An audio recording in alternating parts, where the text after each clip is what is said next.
Buying and selling houses has become one of the most important aspects of China's economy, and it's been an overwhelming aspect of many Chinese people's lives. The property can usually take up a family's life savings, so all the factors influencing housing prices can make a big difference on living quality. It's difficult for most people to get information on a house for sale. Most of the houses in China aren't really houses, they're apartments. They don't have yards, pools, or gardens, and they certainly don't have a large for sale sign staked out in front of their doors. Most purchasers and sellers usually need to seek a real estate agent for help. Luckily for them, there are agents on every corner of every housing complex. Sometimes several offices are within a few yards of each other. As the most convenient source of knowledge on housing transactions, real estate agents are happy to help because they want to earn a brokerage fee.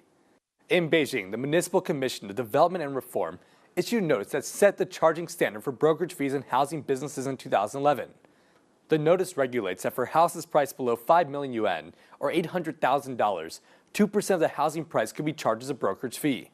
And for houses setting the deal at a price higher than $800,000, the agency fee is around 0.5 to 1.5% of the total housing price. But the transactions can get complicated depending on the house's location and zoning.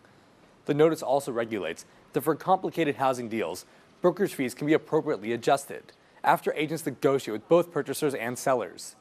The highest adjustment range cannot exceed 10%.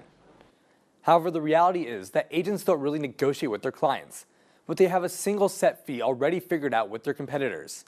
For the past few years, nearly all the agents in Beijing charge their clients 2.7% of the total housing price, no matter how much the house is sold for. This number has become the standard used by all the market insiders. Those who disobey the standard will stick out and feel the ire of their competitors. It will also make them win sales because they're cheaper prices.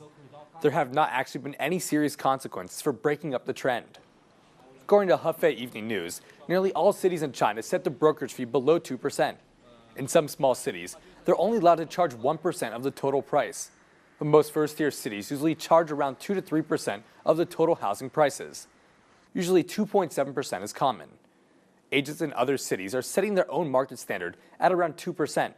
And for buyers who don't know about the regulation, many sophisticated agents would rip them off by raising the price.